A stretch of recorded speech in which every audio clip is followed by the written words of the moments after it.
ప్రకాశం జిల్లా మార్కాపురం పట్టణ పరిధిలోని సుందరయ్య కాలనీ ప్రజలు సమీపంలో కొంత ప్రభుత్వ భూమిలో శ్మశాన వాటికను నిర్వహిస్తున్నారు. గత కొంతకాలం క్రితం కాలనీ వాసులకు శ్మశానం లేకపోవడంతో ఆ ప్రాంతంలో కార్యక్రమాలు నిర్వహించుకోవాల్సిందిగా సబ్ కలెక్టర్ మరియు తహసీల్దార్ సూచించారు. మార్కాపురం ఎమ్మెల్యే కందుల నారాయణ రెడ్డి నిర్వహించిన ప్రజా దర్బార్లో సైతం శ్మశాన వాటికకు సంబంధించి చర్యలు తీసుకోవాలని సుందరయ్య కాలనీ వాసులు అర్జీ ఇచ్చారు.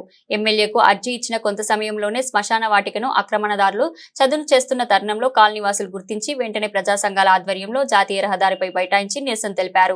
మార్కాపురం ఎమ్మెల్యే కందుల నారాయణ రెడ్డి పొదిలి నుండి వస్తూ మార్గ మధ్యంలో ధర్నా చేస్తున్న కాలనీ ప్రజలతో మాట్లాడి సమస్య పరిష్కరిస్తానని హామీ ఇవ్వడంతో కాలనీ ప్రజలు ధర్నా విరమించారు. సుమారు 30 నిమిషాల వరకు ధర్నా నిర్వహించడంతో ట్రాఫిక్ జామ్ అయింది. విషయం తెలుసుకున్న పట్టణ మరియు గ్రామీణ ఎస్ఐలు సైదుబాబు, అంకమరావులు, టూ టౌన్ ఎస్ఐ రాజమోహన్ సిబ్బందితో వచ్చి ట్రాఫిక్ క్రమబద్ధీకరించారు.